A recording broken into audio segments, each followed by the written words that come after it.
ekonomi, apakah itu kesehatan, dan lain sebagainya. Sehingga kehadiran Nahdlatul Ulama ini benar-benar akan dirasakan oleh masyarakat. Dan itu adalah dengan kata ini, orientasinya adalah pelayanan umat. Sidoarjo mungkin dengan mempunyai Siti Hajar, bahkan saya mendengar katanya akan ada Siti Hajar 2. Itu Pak. Saya berharap tidak hanya begitu, tapi kayak Siti Hajar ini sudah settle, sudah cukup lama. Kami dulu di rapat PW pernah punya angan-angan, kita ide bahwa bagaimana kalau setiap RWJ itu adalah sekaligus sebagai klinik kesehatan, juga di situ ada BMT-nya, di situ juga ada apa namanya matnya, mat yang benar-benar milik Nahdlatul Ulama.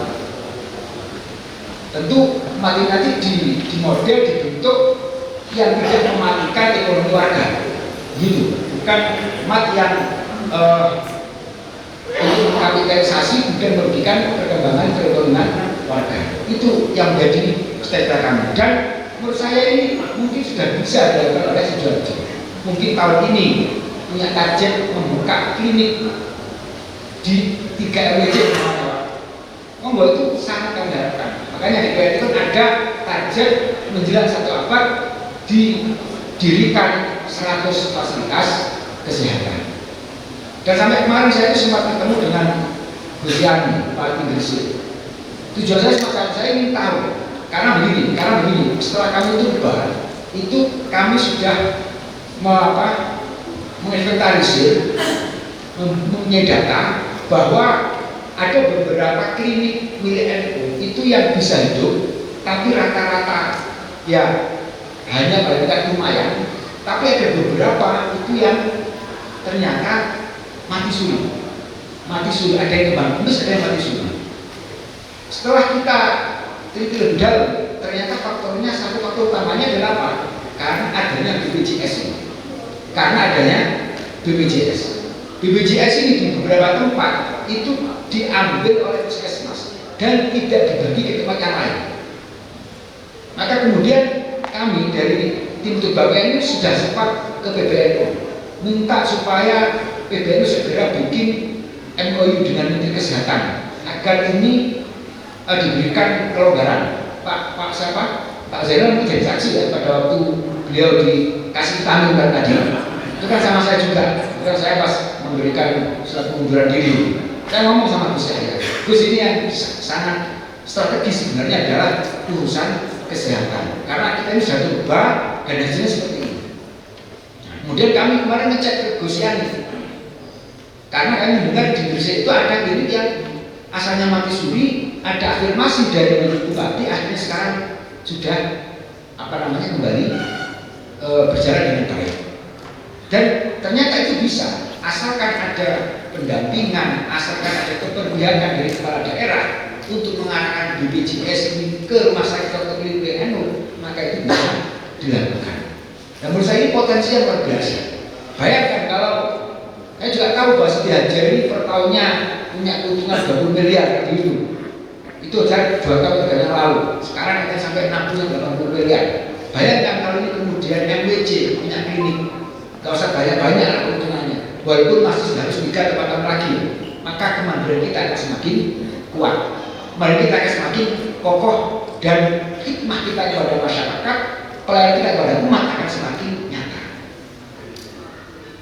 2 adalah pentingnya lembaga keuangan. Nah ini yang menurut saya mungkin sudah belum punya BMT.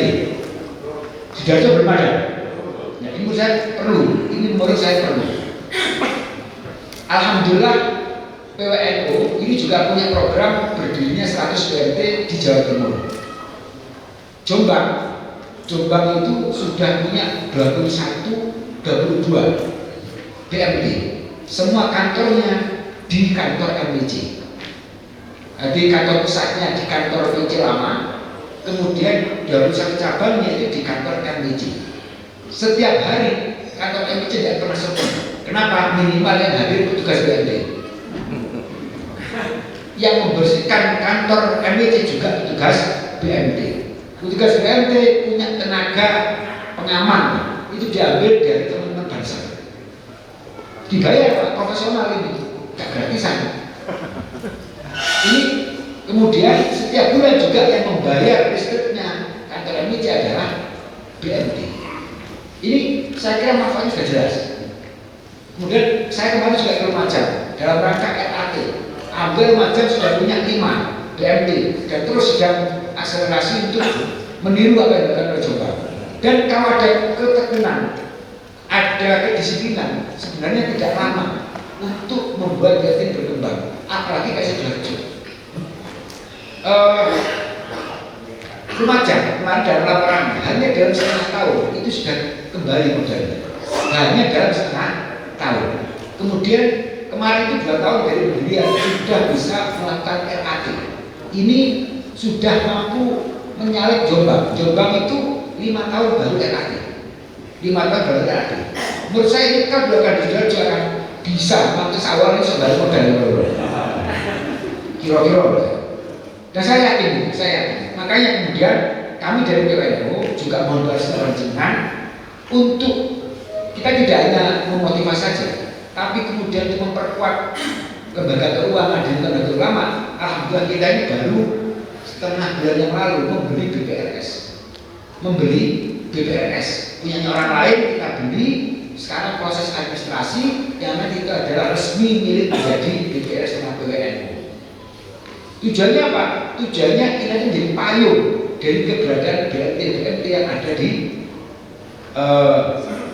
Jawa Timur, di PCC Jawa Timur, agar mereka merasa punya punya orang tua. Karena apapun yang namanya lembaga keuangan itu problematiknya juga ada. Umpamanya saya contohkan, BMT sudah beri BMT di 3 kecamatan. Ada yang lancar, ada yang setengah lancar, ada yang gak banyak lancar. Maka kami dari BMT akan membutuhkan tim mengawal apa yang sebabnya gak lancar. Butuh suntikan modal, kalau kita punya akan kita support. Kalau butuh tenaga akan kita carikan tenaga yang kompeten dan seterusnya. Itu yang kami inginkan dari BWNU.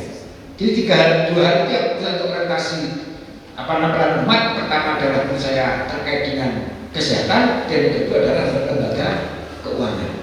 Yang ketiga, yang terakhir, yaitu peningkatan SDM. Menurut saya kalau di NU sekarang ini, kalau cari kiai gampang sekali, dan semua orang mengatakan terjadi krisis ulama kecuali di Nahdlatul Ulama. Selama pesantren ini ada, selama pesantren ini santrinya banyak, insya Allah tidak akan terjadi krisis ulama di lingkungan Nahdlatul Ulama.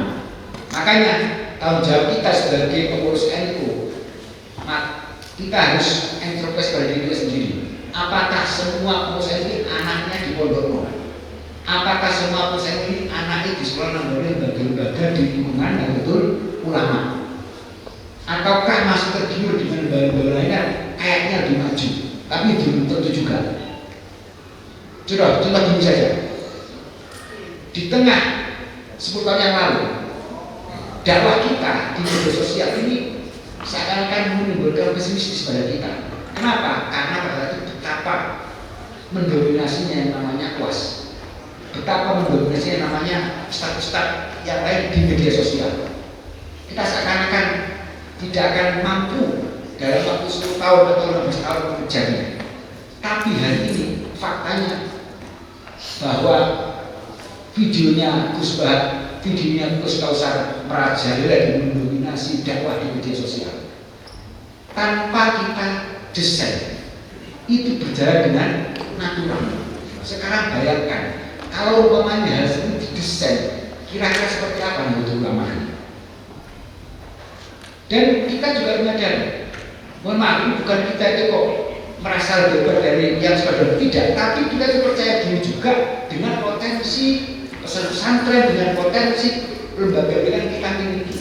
Gus Bah, Gus Kausar itu adalah apa? Kader-kader ulama yang tidak pernah mengicipi belajar di luar negeri kecuali mondok di Indonesia. Gus Bah kita tahu alumni saran. Gus Taufik juga tidak pernah kemana-mana. Paling yang saya pernah tahu beliau pernah puasa di tempatnya Kiai Asad, itu pun alur proso juga. Dan beliau lah sekarang menjadi apa? Lokomotif terdepan di dalam menghadang dominasi dakwah di media sosial. Maka sudah wajib bagi kita pengurus NU tidak ragu-ragu lagi untuk berkampanye. Ayo kita pondokkan anak kita, tidak hanya dengan lisanul makol tapi dengan lisanul hal. Kalau perlu Gus Mujib, Kiai Mujib, Kiai Abdul Mujib misalnya, Kiai Abdul Mujib tegas, pokoknya anaknya pengurus NU gak mondok atau gak suka nanggone lembaga dan ulama perlu dipertimbangkan menjadi pengurus. Sekarang kalau bukan kita yang mulai Pak, kita mau berharap pada siapa? Kita harus punya keyakinan tidak ada satupun orang yang ingin membesarkan itu karena kecuali kita sendiri. Kecuali dari internal betul ulama. Sudah mereka bukan NU itu pasti berhitung, pasti akan hanya mengambil intifak tapi tidak memberikan aku. Pasti jangan kita terlena. Maka sudah saatnya kita harus memberikan satu hal kepada anggota-anggota yang lain, kepada warga bahwa inilah lembaga kita, inilah pesantren kita, dan dari sinilah nanti kader-kader ulama juga akan terus memperjuangkan Islam bersunnah an-nahdiyah. Hal-hal yang saya muliakan, 3 hal ini yang menurut saya berharap bisa menjadi pembahasan di dalam muskul pada kali ini. Yang pertama adalah perbaikan manajemen organisasi, yang kedua adalah orientasi pengelolaan umat, dan yang ketiga adalah pengembangan sumber daya manusia. Pengembangan SDM ini aku 2 hal. Satu adalah mungkin ada di tempat-tempat tertentu kita ini sangat sedikit sekali punya SDM yang mumpuni. Contohnya di PWNU saja. Ketika dulu gubernur pertama menjabat, PWNU diberikan ruang untuk menjadi komisaris atau direktur di masalah gas. Ini masalah gas. PGN apa lupa saya, karena saya bukan pengusaha gas, jadi nggak apa. Kemudian alhamdulillah di antara pengurus PWN itu ada yang namanya Gus Abdul Wahid, adiknya Gus Diki. Gus Diki itu masuk pesantren Kebuiran. Beliau urusan ITB. Beliau memang punya pengalaman di urusan gas sehingga kita tahu di sana. Ternyata beliau di Kendal Utara wafat ketika bulan apa itu? Awal-awal Covid juga terkena Covid, awal-awal Covid. Maka kemudian dia ditunggu penggantinya. Kita mencari SDM Nahdlatul Ulama yang punya kompetensi di bidang pergasan ini itu sulit, tidak menemukan sampai saat ini, dan terus ditunggu. Itu berarti dalam hal ini memang NU itu sangat langka memiliki SDM yang mumpuni dalam hal ini. Maka bagaimana pada akhirnya nanti kita ini sejak awal memang mendesain agar ada orang-orang yang kita kata untuk mengisi SDM-SDM yang memang diperlukan ke depannya. Yang kedua, tadi sudah disinggung oleh Pak siapa tadi, Pak Zainal apa yang mau dibuat tadi, bahwa di Sudara ini banyak profesor yang kerjanya di Surabaya. Nah ini perlu untuk mengidentifikasi. Terkadang banyak sekali kita punya SDM, tapi karena nggak disapa, akhirnya nggak diberi ruang, akhirnya mereka ini belum berkiprah secara maksimal di Nahdlatul Ulama. Nah maka ini tugasnya Kiai Zainal untuk menginventarisir, kemudian mencari SDM yang seperti apa yang dimiliki oleh PCN Sidoarjo dan memberikan mereka tugas dan ruang yang jelas di dalam berkhidmat di Nahdlatul Ulama. Karena kadang-kadang yang sering terjadi itu mereka ini karena nggak disapa, tapi ketika disapa kemudian diikutkan dan dilibatkan dengan serius, ternyata mereka luar biasa kinerjanya. Contoh teman yang kami minta untuk menata BMT di Jawa Timur ini dulunya adalah juga itu alumni ITB, kemudian pengalaman buana kerja di beberapa pertamina pernah dan seterusnya. Ketika kemudian dia kerja di Surabaya, kita komunikasi, saya tanya kamu apa selama ini yang kamu kerjakan, wah ini cocoknya kan masuk ke WNU aja, karena dia bendara dan dia kita tegaskan untuk masuk di koordinatorat bidang ekonomi. Alhamdulillah beliau tiap Sabtu akan keliling di Jawa Timur itu ini mendorong, memotivasi PCN-PCN untuk membuat BFT dan dia mendampingi. Termasuk hari ini dia memandani FGD di Wilayah Jawa Timur dengan PCN se-Madura dalam rangka untuk masalah lembaga keuangan. Saya kira ini yang perlu saya sampaikan. Mohon maaf apabila ada kekurangan. Mari kita buka booster cap pertama PCN Sidoarjo di periode 2021 ini dengan buku kitab. Hadratin Nabi Mustafa Muhammadin sallallahu alaihi wasallam Nabi Muslim Balaghul Syarih Hadratin Masis Hadratul Ulama Hadrati Al-Fatihah. A'udzubillahi minasyaitonir rajim. Bismillahirrahmanirrahim. Ya Rabbi ya Musta'in. Amin. Selamat bekerja, semoga barokah dan sukses. Amin. Amin. Demikian mohon maaf kami. Assalamualaikum warahmatullahi wabarakatuh.